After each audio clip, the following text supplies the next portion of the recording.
tepi barat. Namun yang paling signifikan adalah gempuran terhadap konsulat Iran di Damaskus yang menewaskan sejumlah perwira militer Iran, termasuk komandan pasukan Quds Muhammad Reza Zahedi. Sebelum terjadi serangan Iran ke Israel, baik Iran maupun Israel berhasil menghindari peningkatan permusuhan dan pertempuran dalam skala besar. Hal itu berubah dengan peluncuran drone dan rudal oleh Teheran. Kini semua mata tertuju pada Israel. Akankah negara itu melancarkan serangan balasan ke Iran dan menciptakan perang besar-besaran di Timur Tengah? Ketegangan di Timur Tengah kian meningkat setelah Iran melancarkan ratusan drone peledak dan rudal ke Israel. Ini mungkin merupakan balasan Iran terhadap serangan Israel ke kompleks kedutaan mereka di Suriah pada saat itu. Sorotan dunia kini tertuju pada cara Israel merespon serbuan rudal tersebut. Seperti yang sudah diberitakan di tengah masyarakat, Iran merespon serangan Israel ke gedung konsulat mereka di Damaskus, Suriah pada 1 April lalu, yang mana menewaskan 7 pejabat Korps Garda Revolusi Islam. Serangan Iran ke Israel kemarin adalah serangan langsung pertama mereka ke Israel. Iran meluncurkan lebih dari 300 drone dan rudal ke Israel.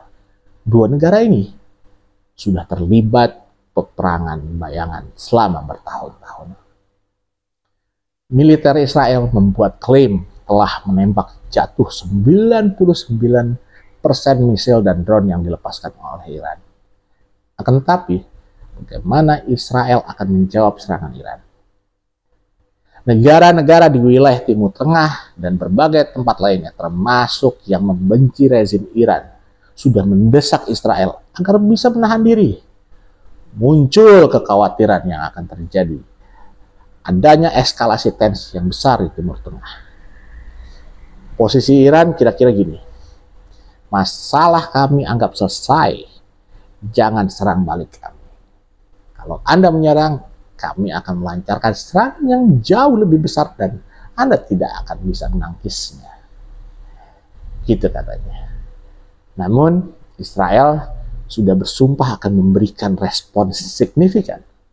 Perdana Menteri Israel Benjamin Netanyahu menyatakan bersama kita akan menang. Pernyataan terbaru Netanyahu itu menyusul peringatan otoritas Israel bahwa apabila Iran menyerang mereka, maka serangan balasan akan ditujukan langsung ke Iran. Pemerintah Israel seringkali disebut yang paling garis keras dalam sejarah Israel sendiri.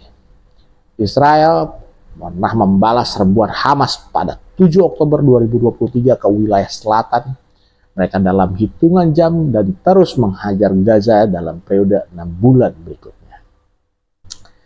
Kecil ya kemungkinan kabinet perang Israel ini untuk tinggal diam atas serangan langsung Iran.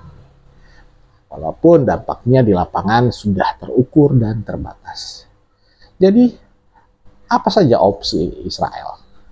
Pertama-tama nih, Israel dapat mendengarkan para negara tetangganya dan melakukan apa yang disebut kesabaran strategis.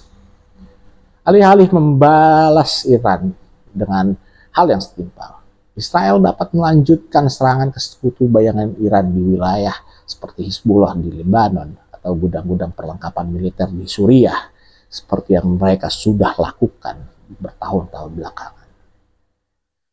Yang kedua, Israel bisa membalas dengan melancarkan sejumlah serangan yang dipertimbangkan matang-matang berupa rudal jarak jauh dan hanya menyasar basis peluncuran rudal Iran. Serangan langsung ke Iran oleh Israel seperti ini, ya alih-alih menyasar kelompok bersenjata yang didukung Iran, bakal dipandang sebagai eskalasi oleh Iran. Atau yang ketiga ya, Israel bisa meningkatkan eskalasi dengan memperluas target respon mereka dengan mencakup pangkalan-pangkalan militer. Banyak camp pelatihan dan berbagai pusat komando Korps Garda Revolusi Islam atau IRGC, ya, ada dua pilihan terakhir yang berisiko memicu balasan lebih sengit lagi dari Iran. Mengutip sumber-sumber dari intelijen Israel ya, yang sudah beredar, yang mengabarkan target-target utama Iran kemarin tampaknya adalah markas militer di dataran tinggi Golan. Suara sirine dilaporkan menggema di berbagai penjuru Yerusalem pada hari Minggu 14 April lalu. Saat serangan terjadi, ledakan pun terdengar setelah sistem pertahanan udara Israel menjatuhkan misil dan drone-nya Iran di atas langit. Otoritas Israel menyebut ada sekitar 360 amunisi ditembakkan oleh Iran. Ada 170 drone peledak, 120 rudal balistik. Namun Israel membuat klaim kerusakan yang terjadi akibat serangan Iran itu ya minim aja.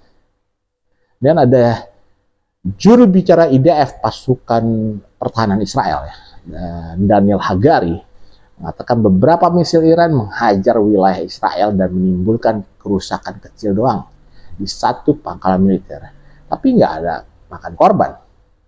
Dia juga bilang bahwa anak perempuan Bedoin berumur 10 tahun mengalami luka serius karena terkena serpihan dari reruntuhan yang jatuh di arah selatan. Kemudian Presiden Iran Ebrahim Raisi mengatakan bahwa apabila rezim Zionis atau Israel atau pendukungnya berperilaku sembrono, maka mereka akan mendapatkan balasan yang lebih tegas dan jauh lebih kuat. Kemudian ada cabang terkuat dari Angkatan Bersenjata Iran ini menyatakan drone peledak dan rudal itu adalah pembalasan terhadap kejahatan yang berulang rezim Zionis Israel, termasuk serangan ke kedutaan Iran di Damaskus.